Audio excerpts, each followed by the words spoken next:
Chicago lost one of its most promising talents when King Von caught his final fade outside an Atlanta hookah lounge in November 2020. Von stepping to Quando Rondo, Lil Tim protecting his mans, fired, and the young O-Block legend bleeding out on foreign concrete. Case closed, but heck, there might be a lot more. New stories from the feds say that the whole thing was carefully planned, and not just by the ops, but by OTF itself. This is the story of how King Von was backdoored by OTF and the inside man. So the new person who they're now claiming is the cooperant is someone named OTF Vonnie. Now, we talked about Vonnie. Vonnie was the guy who was on the plane, the private jet that came from Miami to LA. Now, allegedly, they got this jet. Afterwards, they realized that Quando Rondo was in LA, but they got the jet. Dirk was on the jet. Vonnie was on the jet. If you don't know who Vonnie is, I'll refresh your memory. OTF Vonnie, King Von, and they were at, what's the name of that jewelry spot? Icebox.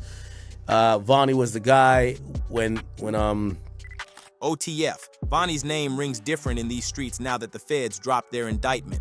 At age 28, he went from trusted lieutenant to prime suspect faster than leave barrels. The same cat who negotiated chains at Icebox, managed Von's money, and moved like family turned out to be the architect of betrayal that cost Von his life. Vonnie wasn't just another hanger-on collecting crumbs from Von's plate. Rumors say he was Von's alleged cousin, someone who grew up in the same circles, shared the same struggles, and supposedly had the same loyalty code pumping through his veins. Federal documents reveal Vonnie held the keys to Von's financial kingdom, controlling credit cards, booking flights, and handling business transactions that kept the OTF machine running smooth. The relationship between Von and Vonnie ran deeper than music business partnerships. Street sources confirm Vonnie was present during pivotal moments in Von's career, from studio sessions to jewelry shopping sprees where Von dropped serious bread on O-Block chains. That Icebox footage showing Vonnie orchestrating purchases and talking money while Von focused on the bling reveals who really controlled the financial strings. When federal investigators started connecting dots, Vonnie's fingerprints showed up everywhere except where they should have been, protecting Von. Hotel bookings under OTF credit card 2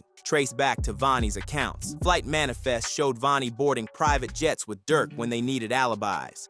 Purchases, ski mask acquisitions, and rental car arrangements all led investigators back to the same source. The betrayal cuts deeper when you examine the timeline. Vonnie allegedly started stealing from Von months before, siphoning over $300,000 from accounts he controlled. First came $200,000 in August, then another $150,000 in October, after Von was already buried. This wasn't opportunistic theft. This was calculated preparation for a future without Von in the picture. Text messages leaked from federal discovery paint Vonnie as someone desperate to avoid trial, willing to plead out for 27 to 32 years rather than face the possibility of life sentences. His communications reveal someone who understands the weight of evidence against him and the consequences of staying solid when the government has receipts for everything. The most damaging evidence comes from Vonnie's own movement conspiracy. Federal agents tracked him flying to California with Dirk, booking hotels for the hit squad, and providing weapons and vehicles for the operation targeting Quando Rondo. Every aspect of the mission designed to avenge Von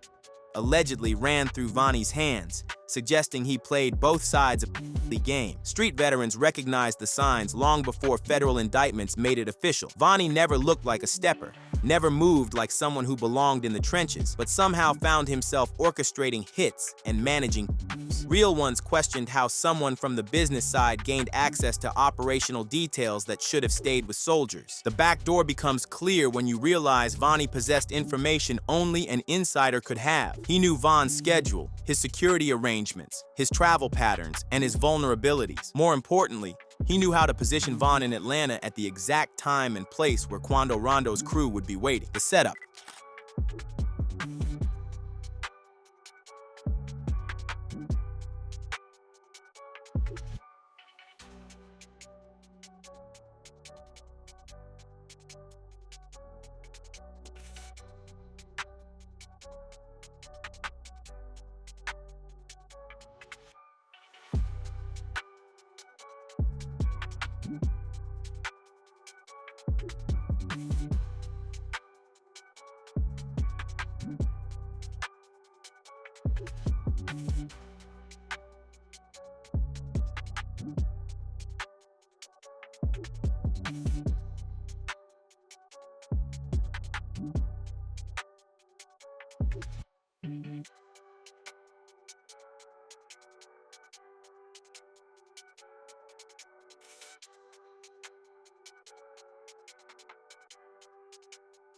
November 6, 2020 started like any other night in Atlanta's celebrity circles, but every move that led Von to that hookah lounge parking lot was choreographed by people who wanted him. The official story fell under scrutiny when you think about the coincidences that had to align perfectly for Von to walk into what amounts to an execution disguised as a street fight. Von's album release party at the Monaco Hookah Lounge wasn't supposed to end with him bleeding out on asphalt, but someone made sure Quando Rondo's crew knew exactly where to find him. Witness statements reveal Quando's people were already positioned outside the venue, sitting in cars like they were waiting for something specific to happen. You don't just stumble across your biggest op in a city with millions of people unless someone drops the logs. Now, Von allegedly was sleeping in the backseat of a car when someone woke him up specifically to tell him Quando was outside. Think about that for a minute. If Von is your meal ticket, your protection, your pathway to riches, why would you wake him up to go handle something your security team should manage? Unless the plan required Von to be awake, alert, and moving toward danger. Multiple sources confirm the bizarre circumstances surrounding Von's awakening that night. According to street witnesses and party attendees, Von had been celebrating his album release inside the venue before retreating to his vehicle for rest. The timing of his awakening coincided perfectly with Quando's crew positioning themselves outside, suggesting coordination between parties who should have been protecting Von rather than exposing him to harm. Security footage from that night tells a story federal prosecutors love to hear. Quando's crew wasn't randomly hanging outside the hookah lounge hoping for drama. They were positioned with purpose, waiting for their target to emerge. The parking lot became a field where every angle was covered, every escape route monitored, and every outcome predetermined except for Von's survival. Surveillance cameras captured the methodical positioning that suggested tactical planning rather than spontaneous confrontation. Von's entourage that night raises more questions than answers. Where was his usual security detail that accompanied him to high-profile events? Why did his team allow him to approach potential enemies without backup? How did a multi-million-dollar artist end up in a parking lot fight with minimal protection while his alleged protectors watched from a distance? The answers point to internal sabotage rather than external threats. The toxicology report showed that Von was on drugs, contradicting claims that he was sleeping peacefully in the car. Someone either drugged Von to impair his judgment or encouraged his drug use, knowing it would make him more reckless when confrontations arose. Either scenario suggests premeditation rather than spontaneous violence. The presence of drugs explains Von's aggressive behavior and poor decision-making during the fatal encounter. Phone records from that night paint a picture of coordinated communication between multiple parties across different states. Calls and texts flew between Atlanta, Chicago, and Savannah in the hours leading up to the suggesting the was organized across state lines with participants who knew their roles in advance. Von walked into a trap that required inside information to execute properly. The most damning evidence emerges from witness statements about the party itself. Rumors say that Quando Rondo's crew attended Von's album release party, moving freely through the venue without incident. How does your biggest op get invited to your celebration unless someone on your team extends that invitation? The party wasn't infiltrated. It was compromised from within by people Von trusted with his life. DJ witnesses from that night reported seeing Quando's crew inside the venue wearing distinctive chains and moving through the crowd without harassment from Von's security. The lack of tension inside the party contrasts sharply with the deadly confrontation that erupted outside,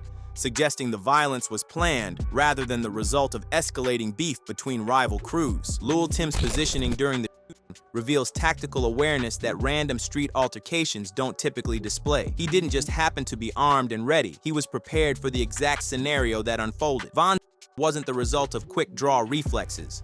It was the culmination of careful planning by people who knew Von's behavioral patterns and could predict his responses to specific stimuli. The aftermath exposed the conspiracy's depth when certain OTF members' reactions didn't match their public personas. While the streets mourned Von's passing, some of his closest associates were already positioning themselves to benefit from his absence. Real loyalty doesn't calculate advantages while the body is still warm, but the speed with which certain parties moved to control Von's assets suggests they knew his coming. Money trails and murder plots. Feds don't build RICO cases off hood whispers or net talk. They follow the bread, tap the lines, and stack paperwork on criminal enterprises like accountants breaking down tax returns. The evidence they lining up on OTF read like a playbook for flipping a record label into a a higher setup, with Von's as the spark that lit everything after. OTF Credit Card 2 became the smoking iron that tied Von's hit to his so-called Avengers. Vonnie ran that card for hotels, whips, and straps for the squad that hit Cali hunting Quando Rondo. Every swipe left a trail the feds followed, showing how label funds allegedly pushed assassination attempts. The same card swiping for studio time and promo allegedly was the bank for hit teams sliding on Von's enemies. The Universal City Hotel reservation is Exhibit A for the feds on how OTF flipped music moves into plays. Vonnie allegedly used company funds to lock down spots for the squad plotting on Quando, turning a basic business tab into conspiracy evidence. Hotel cameras caught faces, cars, and timestamps that prosecutors dream about. And this wasn't no burner name or ghost middleman. It was booked clean on OTF paper like murder was just another expense on the label's budget. Private jet lists exposed how far the planning went on getting back for Von Dirk, and Vonnie flew Miami to LA with perfect timing that had them in Cali right when the move was set to happen. The sync between flights, hotel check-ins, and logistics screamed organization with heavy resources. This wasn't block-level revenge. It was corporate retaliation flying million-dollar assets to do drill work. The jet game showed how OTF flipped luxury perks into war tools. Planes meant to fly artists to shows, and meetings allegedly flew hitters zones. What looked like success and legitimacy in the industry became receipts of how labels can morph into crime mobs when rules get erased. Heat traced back to OTF associates showed how the squad armed up for war. Feds followed straps from clean buys to dirty handoffs, showing a whole pipeline that turned legal bread into tools.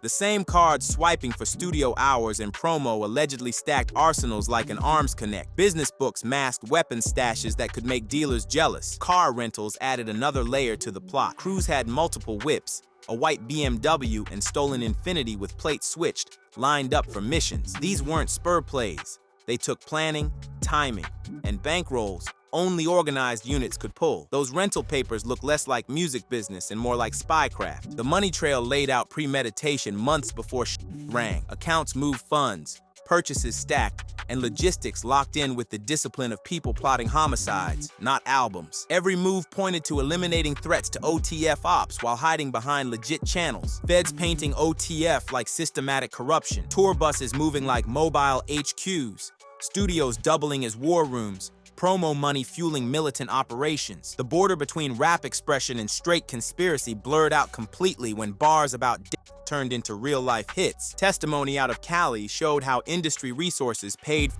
Studio budgets flipped to hotel payments for hitters. Tour bus accounts flipped to whip rentals for missions. Marketing money flipped to weapon tabs. That creative accounting to hide hits under business receipts impressed even feds used to laundering schemes. Wire and comms showed the net wide. Different states linked through phones, socials, and encrypted apps. The coordination rivaled anything feds see in mob trials. This wasn't neighborhood beef.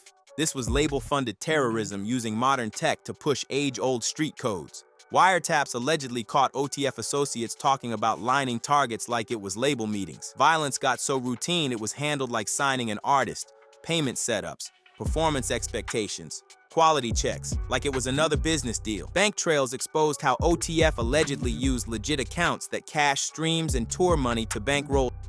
Feds documented an ecosystem where music cash fueled violence, and the violence spun back into music content for more money, an endless loop of destruction for profit. What shocked investigators was the level. Feds expected drugs and street scraps. Instead, they said they found an enterprise running like a Fortune 500 crime family. Corporate setups, financial plays, business contacts, all pushing crimes with efficiency that rivaled organized syndicates. The music world became the perfect mask for moves that would have raised red flags anywhere else. Digital crumbs showed OTF using socials and streaming as both promo and coded comms. The same Instagram's hyping drops allegedly carried signals on targets. Spotify lists and YouTube uploads doubled as coded chatter. Platforms built for entertainment flipped into comm lines for bloodshed. Feds painting it like flipped OTF from a rap squad with street roots to a full-scale criminal machine. Every asset militarized, every dollar weaponized, every play filtered through the goal of eliminating ops, not pushing records. The same industry tools that should have built art got flipped into the engine for war. The prosecutors say OTF shows the next level of organized crime. Labels fronting as businesses while secretly running criminal enterprises. The case could shake how law enforcement polices the music industry and shift how courts balance rap expression versus conspiracy. Von's became the trigger for a federal storm that might rewrite the whole game. Betrayal from within. The most devastating revelations come from the whispers that Von's own squad lined up to play on him while crying fake tears in public. Street talk close to the situation paints a picture of envy, greed, and power moves that made Von worth more gone than alive to some of the same members who built him up just to line him up. OTF wasn't just a label, it was the Block family that raised him from O-Block hitter to worldwide superstar. The same crew that gave him his first sessions, his first legit bread, his first shot at the big stage allegedly turned into the same gang that mapped his downfall. Von's come up through OTF reads like a drill fairy tale. Shorty out the trenches gets spotted, signs to the family, drops heat the whole city gotta feel, and becomes the voice of the young. From crazy story to took her to the O, Von cooked up stories that flipped real-life drills into worldwide anthems. His pen separated him from other drill spitters who leaned on basic threats and repeated hooks. Von was painting whole blocks with words, turning verses into scenes and songs into movies, always casting himself as the main character dodging impossible odds. The irony hit different when you realize OTF gave him the launch pad to showcase that raw narrative. Dirk's cosign gave Von instant credentials outside O-Block.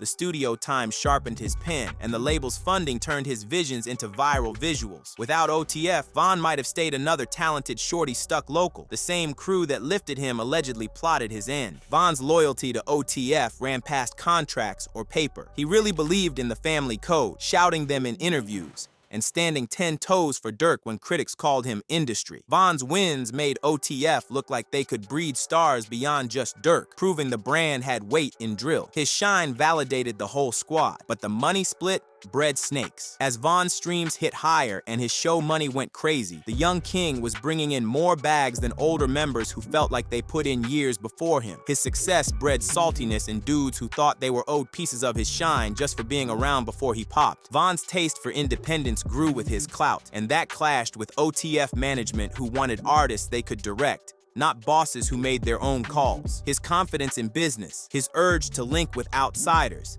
and his refusal to break bread with dudes he felt were leeching allegedly made him a target. The feds breathing down OTF over the varsity made the block hotter. Legal minds warned that Von's wild behavior and reckless talk could bring unwanted heat on the entire squad. Some of the team allegedly saw him as a liability that could get everybody bagged. Hassan's wild claims about 360 contracts and disputes threw fuel on the business angle of Von's hit. Allegedly, Von wasn't folding to sign away his rights to deals that gave OTF his catalog and future bags. When talks collapsed, some folks allegedly decided permanent silence was easier than drawn-out fights. Inside OTF, the psychological grip allegedly kept Von tied down even while he outgrew them. Block politics, family ties, and loyalty codes were flipped to hold him close, even while plotting behind his back. Von's real love for his day ones became the chain that bound him to wolves planning to eat. After Von's passing, the same crew allegedly moved fast to cash out off his name while erasing trails pointing back to them. Posthumous drops, tribute shows,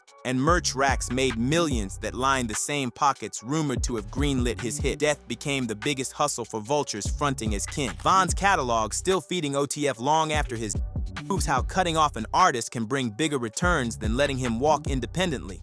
Legends can't argue contracts, demand bigger cuts, or bounce for a better deal. His estate stays locked to OTF through papers he signed when he trusted them. The impact of Von's sound outlasted him, stamping him as a drill icon whose pen shaped a whole wave. His storytelling, his raw delivery, and his visual style set the tone for up-and-comers who still study his blueprint. But the same authenticity that crowned him allegedly made him disposable to handlers who preferred puppets over bosses. Street vets see the same cycle. Talented kids outgrow their handlers only to catch a grim ending that benefits everybody except the one gone. Von's story mirrors plenty of other rappers who trusted the wrong hands with their life and career. Drill keeps birthing these cautionary tales on repeat. The feds sniffing into OTF threaten to peel back how deep the operation goes with violence, intimidation, and exploiting young artists hungry out the trenches. Von might be the domino that collapses the same family he died believing in. The streets watching, the feds stacking evidence, and Von's legacy sits in the crossfire between justice and the cover-ups trying to bury the truth for good. If you like this video, click one of the windows on either side to watch a video similar to this one.